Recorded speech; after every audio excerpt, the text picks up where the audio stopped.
si Pastor Bong bumabati na isang mapagpalang Monday morning sa ating lahat.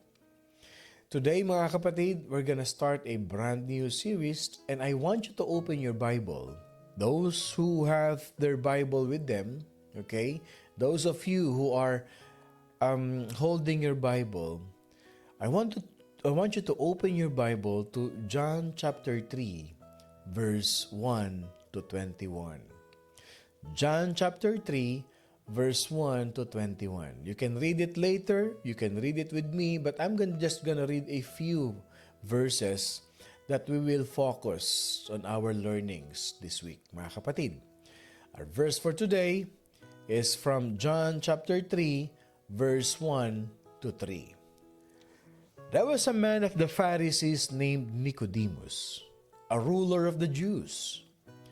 This man came to Jesus by night and said to him, Rabbi, we know that you are a teacher come from God. For no one can do these signs that you do unless God is with him. Jesus answered and said to him, Most assuredly I say to you, unless one is born again, he cannot see the kingdom of God. Again, John chapter 3, verse 1 to 3, there was a man of the Pharisees named Nicodemus, a ruler of the Jews. This man came to Jesus by night and said to him, Rabbi, we know that you are a teacher come from God. For no one can do these signs that you do unless God is with him. Jesus answered and said to him, Most assuredly I say to you, unless one is born again, he cannot see the kingdom of God. Ito ngayon yung hihimayin natin. This is what we're going to dissect, to learn word per word. What is the context? What is the expository message about this verse, mga kapatid? So pag-aaralan muna natin isa-isa ito so that we can learn a lot about this set of verses hanggang sa makarating kayo sa verse 21. Okay. Itong chapter na ito ng chapter 3 ng Book of John, many people, Bible scholars, ang tawag dito is a great chapter. Yes, isa ito sa pinakamagagandang chapter sa talaan ng Biblia, mga kapatid. Why? Because this great chapter gives us a portrait of Jesus as a divine teacher. Remember this, ang pinag-uusapan natin, the topic that we learned yesterday, Jesus, the master teacher. Knowing a lot that Jesus, the master teacher, He is also a divine teacher. Dapat nating maintindihan, we need to remember this, that when Jesus came to this earth, nung bumaba ang ating Panginoong Hesukristo dito sa lupa, nagkatawang tao, ipinanganak sa sabsaban, mga kapatid. He came to teach people, He came to teach men how to flee darkness and come to light.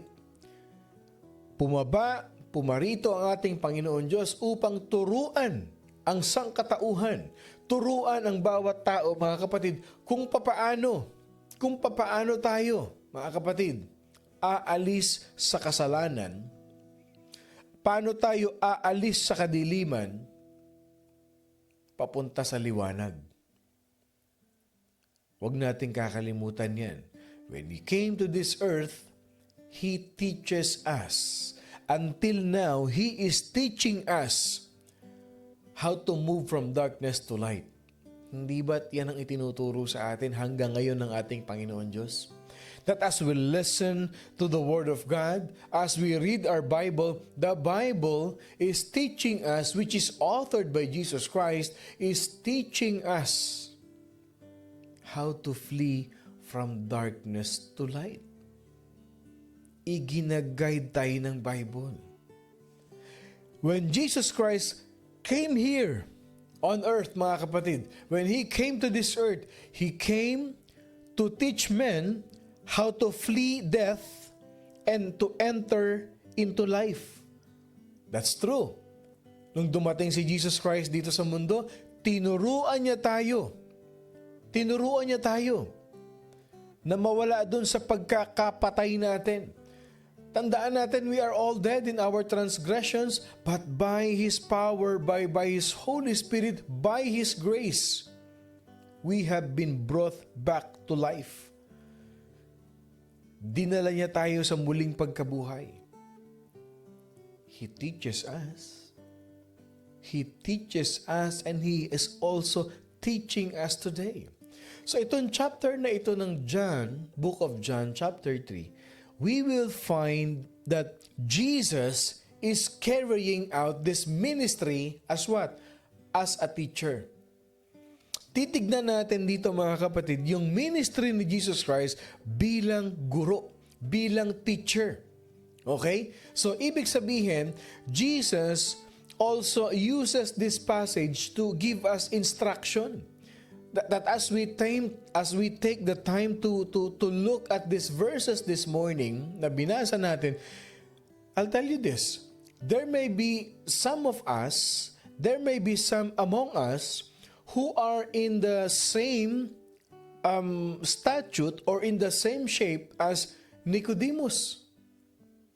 Baka nga may nakikinig sa atin ngayon na kaparehas ng katatayuan ni Nicodemus. Hindi aksidente that you are listening right now. It is not an accident that you are listening to this morning devotion. Probably, might be, you are in some kind of new generation Nicodemus. So there may be some of us, here is a man who is in the peak of his success. Maaring ikaw, kapatid, nakikinig ka ngayon, nandun ka sa tinatawag nating height of your success. Na napaka-successful ng business mo, napaka-successful ng iyong ng financial areas ng buhay mo, napaka-successful mo sa larangan ng trabaho mo, sa karir mo, but there is something that is lacking in your life. There might be a successful in your position. You are a very respectable person. You have money, you have power, and all the things that considered as a successful life. Maaring ikaw yan ngayon, nakikinig ka ngayon dito. But Nicodemus, he is lacking of one thing. And which is the most important thing in life. Nicodemus lacks of what? A guarantee of his pleasant eternity experience. Lahat meron si Nicodemus except yung eternal experience, wala siya nun. Hindi niya ma-achieve yun. Hindi niya matatanggap yun. At alam niya mismo sa sarili niya na wala siya nun. Tatandaan ninyo ito. The Nicodemus experience, he had everything in his life. He has the power, he has the money, he has the resources, he has the influence, he has the wisdom, he is an intelligent person, he holds a higher position in the society. But what was the reason why he approached Jesus? Kasi alam niya na there is lacking. There's something in his life that is missing. Same like you, mga kapatid. Same like us. The day that we encountered the Lord our God, alam natin kung ano yung nawawala sa atin. And when we heard the voice of God, when we heard the Word of God, we have come to that point of our life when we realize, I am missing something in my life. May kulang sa buhay ko. Na-experience nyo na ba ito? Do you know some person na nasa kanya na lahat ng tagumpay ng buhay? That person has everything, all the success, we can say, the success of life. But at the end of the day, there is still emptiness. But at the end of the day, may kulang sa buhay mo. May nawawala sa buhay mo. How many of us here will agree with me that once upon a time in your life, you felt the same way? Ilan sa atin dito nakaka-relate niyan?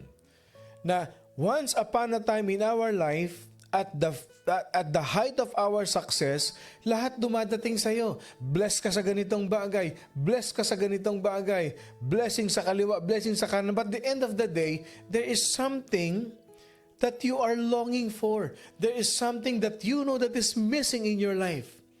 Ilan sa atin yan? For sure, meron. Maybe few, maybe one, maybe two. Meron talaga. Because we are still human. At hindi mo pwedeng sabihin, wala. Kasi hindi ako maniniwala dyan dahil ang tao walang kasiyahan yan. Walang kasiyahan yan. That's true. That is the divine nature of a human. Lalo-lalo na pag wala ka kay Jesus, walang contentment yan. Akala mo nasa iyo na lahat. Pero bakit ganun, ano? Bakit nga ba ganun na bago ka matulog sa gabi, or somehow at the middle of your journey in life, alam niyo, ang dami ko na na-encounter ng mga ganitong tao. Nakakausap ko sila, nagpapa-counseling sila, mga kapatid. Yung sabi nila, alam mo, Pastor, sometimes nararamdaman ko habang nagdadrive ako. Yung parang, oo, Pastor, nasa akin naman lahat, pero parang hindi ako masaya. Parang may kulang sa buhay ko. Yun eh. Sino naka-experience sa inyo niyan?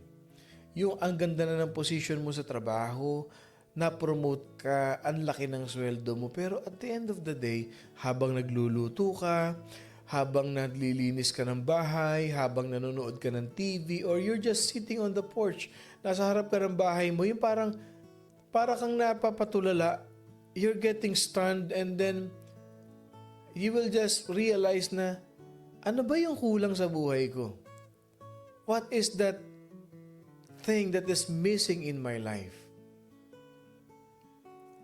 This is the Nicodemus experience. He has the position. He had everything. But there is one thing that he lacks. Yung tinatawag na that thing that would guarantee him an eternity experience. Ano nawawala sa kanya? He lacked a personal relationship with the Lord Jesus Christ. Yun ang nawawala sa kanya. The personal relationship with Jesus Christ, o yung tinatawag na Jesus experience. Yung born again experience. So, in this great life of Nicodemus, this will become the topic of Christ lesson. Kasi inacknowledge siya. So dito na ngayon tayo uupo.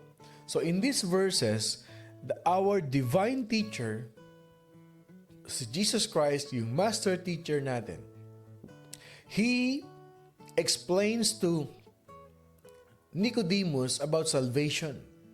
And in the process, he is also explaining this for us. Na habang nakikinig tayo, ini-explain din sa atin Jesus Christ to. So, for the next few days, mga kapatid, we're gonna join Jesus Christ as the divine teacher sa kanyang classroom. Makikinig tayo sa usapan nilang dalawa ni Nicodemus. So, and as we do sit into this divine teacher's classroom, I want you to allow the Lord to speak into your heart. And then do what He tells you to do.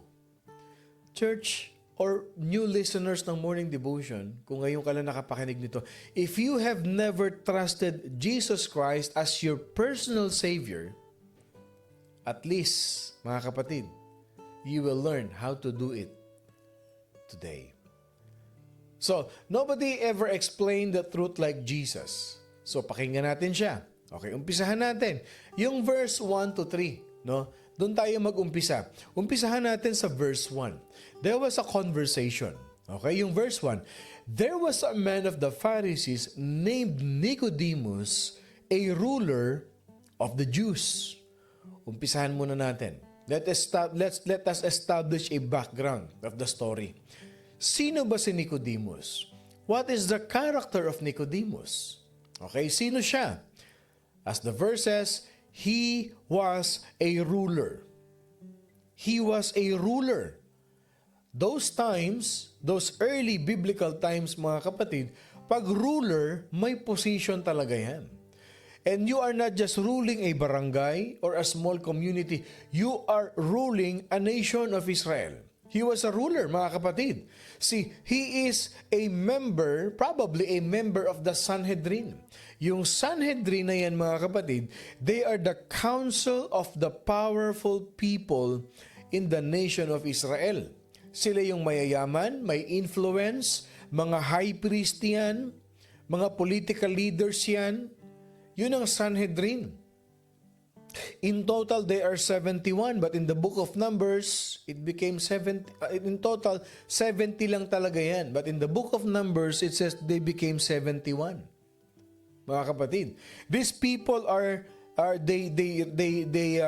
they implement the law because the Pharisees are there, the scribes are member of the Sanhedrin, they are powerful. So, ibig sabihin, itong si Nicodemus, he is not just an ordinary person, may sinasabi ito. Parang ikaw, na nakikinig ngayon. May posisyon ka sa trabaho mo. You are not just an ordinary employee, but you are a supervisor, you're a manager, you are a business owner, you are not just an ordinary person.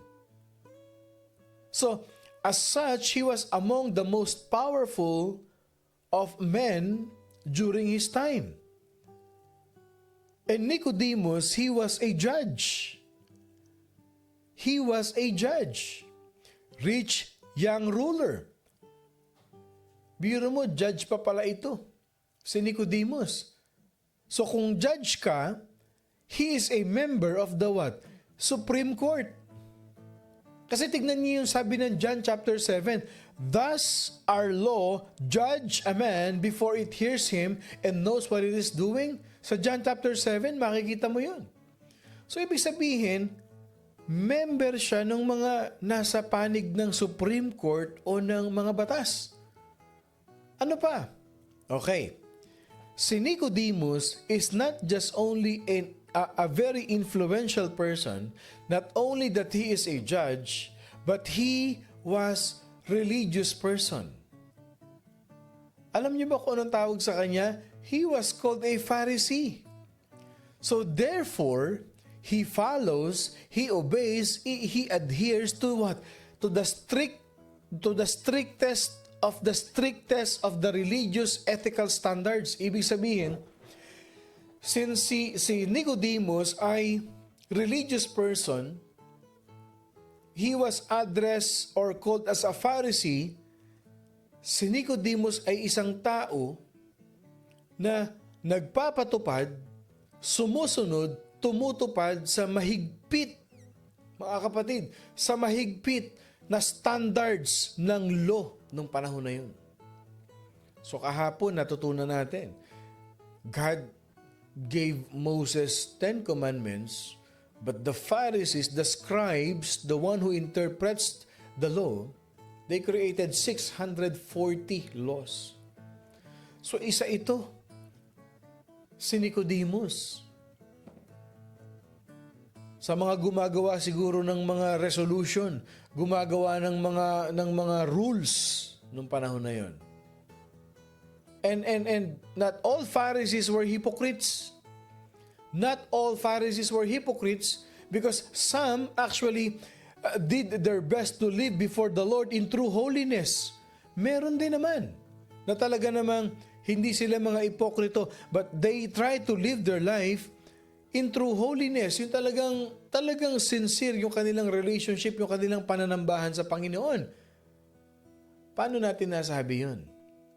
Si Nicodemus. In the life of Nicodemus, he is a Pharisee whom, fortunately, not a hypocrite Pharisee. Kasi makikita natin dito eh. Pangatlo, so ibig sabihin, Nicodemus was a ruler, he was a religious person, and he was real. Totoong tao si Nicodemus. Okay? Totoong tao siya, hindi siya plastic. Totoong tao siya, like us, like you, as a follower of Jesus, yung totoong tao, yung walang halong kaplastikan, walang halong pag-iimbot, sabi nga sa Tagalog. He was real. Why? Because his approach to Jesus, it indicates that obviously, he was sincere in his search for the truth. Totoo yung layunin niya na hinahanap talaga niya yung katotohanan.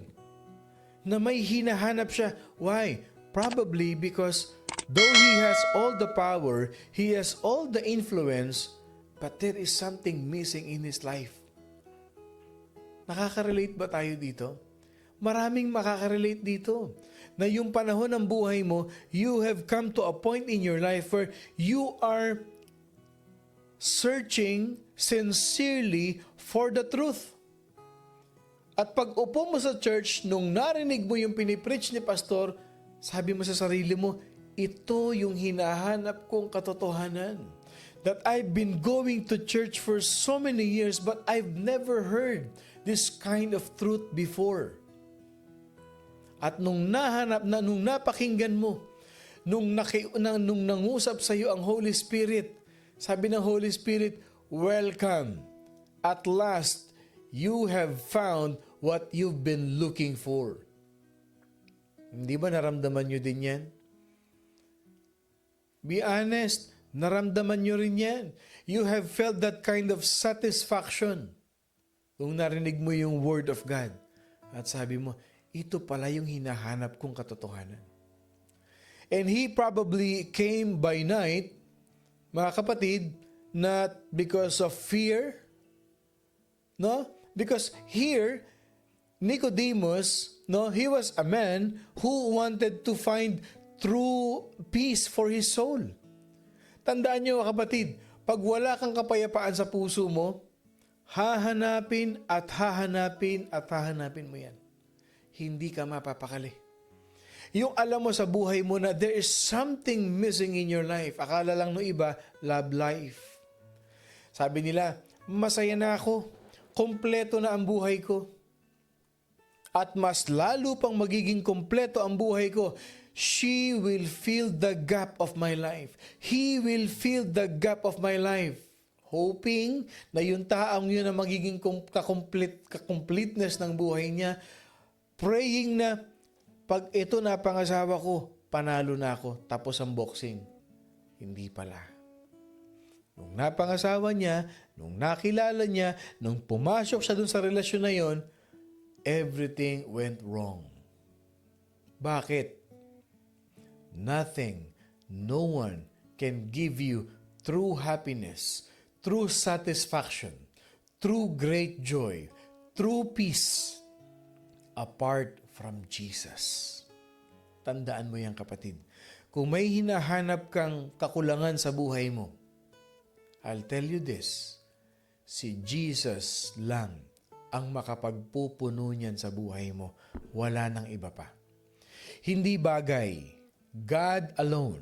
Hindi bagay dahil pag na-achieve mo yung bagay na yun, I will tell you this, you will ask for more. Pag kahit mapangasawa mo yan, kahit mapumasok ka sa relasyon na yan, makasama mo sa buhay mo, sasabihin mo, bakit ba nakilala ko pa ito? Dati masaya na yung buhay ko, konti lang ang kailangan ko just to fill the gap. Pero nung nakilala mo, napangasawa mo na, nakasama mo na sa buhay, konti na lang ang natira sa'yo. That's true. Ang tanong, may kilala ba kayong ganyan? Na ang ganda-ganda ng buhay, akala niya, yun ang makapagpupuno sa kanyang buhay. Pero nung nakasama niya na sa buhay, naubos ang kanyang kabuhayan. Konti na lang ang natira. Because only Jesus can fill your life. He went to Jesus by... Natawa si Aileen. He came to Jesus by night, not because he is feared. Hindi siya matatakot. Tandaan natin, influential person ito. He has the power. Probably, why he came at night so that he could have an uninterrupted conversation with Jesus para walang istorbo. So kung marami man tayong tanong, bakit gabi, bakit ganito, bakit... Mga kapatid, I don't mind someone who is asking questions when they are sincere and they are searching for the truth, neither does the Lord. At tignan niyo yung binigay niyang compliment kay Jesus Christ. Tignan niyo yung binigay niyang compliment kay Jesus Christ. Verse number 2. This man came to Jesus by night and said to him, Rabbi, we know that you are a teacher come from God. Nakita niyo yung compliment na binigay niya kay Jesus? May respeto. He addressed Jesus with respect. Nicodemus calls Jesus Rabbi. He referred to Jesus as a teacher. And the moment he spoke that, the moment that he addressed, the moment that he gave respect to Jesus, he put up Jesus in a higher position. Itinaas niya si Jesus Christ sa kanya, mga kapatid. He addressed Jesus with a realization. So, ito hinihimay pa lang natin si Nicodemus tsaka yung kanyang encounter, no? Same thing with us, mga kapatid. Anyone who wants to find the truth, pag gusto mong malaman yung katotohanan, i-humble mo yung sarili mo. Walang pinagkaiba yan sa pag nagtatanong ka, meron kang gustong malaman sa buhay, magtatanong ka, makinig ka. Because there are many people, magtatanong sila, pero pinangungunahan nila yung nagsasalita. Yung para bang nagtanong ka, pero ikaw pa rin yung bida. So, what can we learn in the life of Nicodemus? He is searching for the truth. He addressed Jesus as teacher, as rabbi, or the master teacher, and he humbles himself. So anong lesson ito sa atin? Humility pa rin. Humility pa rin. Tandaan natin, huwag magmamarunong. Huwag magmamarunong. Kung hindi mo alam, huwag kang magmarunong. Kaya ka nga naghahanap ng tama eh. Kaya ka nagtatanong, makinig ka para matuto ka. Maintindihan po ba natin? That's one lesson, practical application in life. Kapatid, it doesn't matter kahit na mahaba na ang nilakbay mo sa buhay. Hindi yun ang basihan ng talino ng isang tao. Hindi yun ang basihan ng achievement mo sa buhay. Kahit mahaba pa ang tinakbo mo sa buhay, hindi ako naniniwala dyan. Kasi I have seen many people, no, nag-senior na, 3 na ang citizenship, pero sablay pa rin magsalita. Sablay pa rin mag-isip. Pero ang dami ng pinagdaanan sa buhay. That person went through a lot of journey in life, but he never learned the lesson well. Bakit? Kasi hindi tumatanggap ng katuruan. Pag nagtanong, makikita mo, mamaya siya na yung nagkakwento, siya na yung nagsasalita. Sometimes, alam niyo ba, ang pinakamasarap na conversation, yung nakikinig ka lang. Ilan sa inyo dito would agree with me? How many of us will agree with me? Yung nakikinig ka lang. Learn the art of listening. At habang nakikinig ka, marami kang natututunan. Tandaan nyo yan. Ilan sa atin dito, how many of us here will agree with me that sometimes listening is a very powerful tool to learn? Matuto tayong makinig. Huwag yung magtatanong ka mamaya, ikaw lang yung salita ng salita. Yung pinagtanungan mo, tinitignan ka lang. Sometimes people are just observing you. Yeah. May mga ganun tao. Matutong makinig. Same like Nicodemus. So may application na tayo sa buhay ngayon. Humble yourself. Tandaan natin. Even the Bible says. No?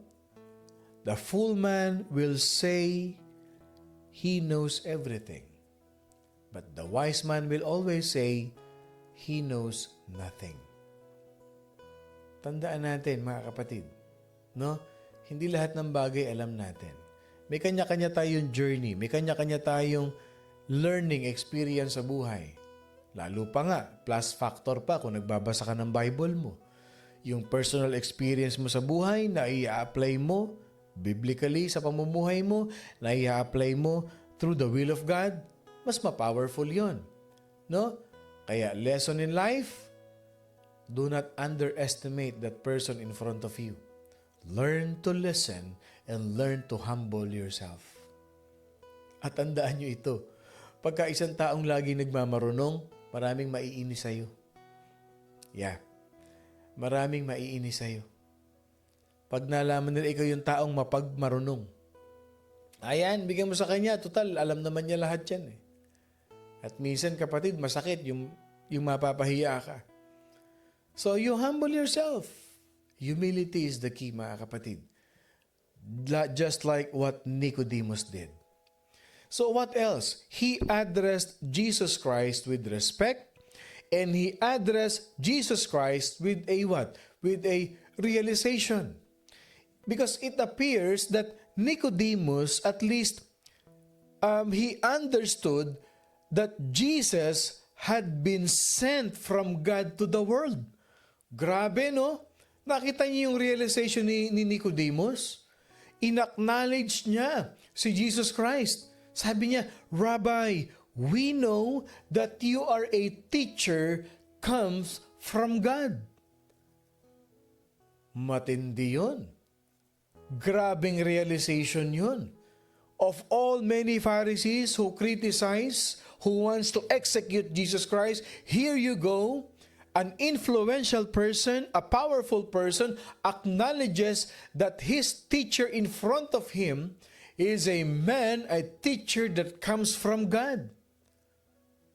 Ibig sabihin nito, si Nicodemus, hindi siya pangkaraniwang tao. Matalinong tao to. Judge nga siya eh. Judge siya. But he has the complete understanding of who really Jesus is. Ano ibig sabihin nun? Kung isang taong matalino, marunong magpakumbaba, ano pa kaya tayo? Ano pa kaya ako? Ano pa kaya ikaw? Anong natututunan natin doon? Anong natututunan natin doon? Minsan mapapansin mo mag-observe ka lang sa kwentuhan. Okay? Kung sino yung maraming achievement, tahimik. Kung sino yung may sinasabi, tahimik. Napapansin niyo ba yan? Kung sino yung meron, simple lang manamit. Kung sino yung meron, simple lang na umasta sa buhay. Pero yung wala, siyang maingay. Napapansin niyo ba yan? How many of us here can relate to me? I've experienced, I've been in the streets, I grew up in the streets. Ito yan. Parang ganito yan eh. Okay, sa salitang kalye, okay? Because I raised up in the streets. Okay.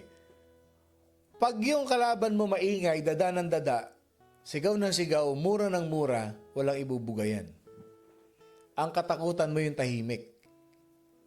Kasi yung tahimik, hindi mo alam kung kailan yan aatake. Yung tahimik, mapanganib. How many of you as will agree with me? Okay? Layman terms yan ha. That's a layman's term. Salitang kalye to. Street smart, street experience. Yung maingay, yung hamon ng hamon, pag hinarap mo yan, tupi yan. Tahimik yan. Pero yung taong tahimik, delikado yan. Same thing. Nakita mo yung taong matalino? Knows how to humiliate, how to acknowledge Jesus. Same thing in life. Kaya anong lesson ulit? Matutong manahimik. Matutong manahimik. Yan ang isang sign ng isang taong matalino. An intelligent person. So he addresses Jesus with a realization. And what else? Yan ang itutuloy natin bukas. My prayer and my desire is we are learning a lot, that we will learn a lot in this set of verses. So ano yung natutunan natin? Learn the art of listening because listening is a sign of humility. Magandang umaga po sa ating lahat. Ako pong muli si Pastor Bong, bumabati na isang mapagpalang Monday morning sa ating lahat. Laging tatandaan, always humble ourselves before the Lord and learn the art of listening. At wag na wag kakalimutan mga kapatid, we are blessed by God.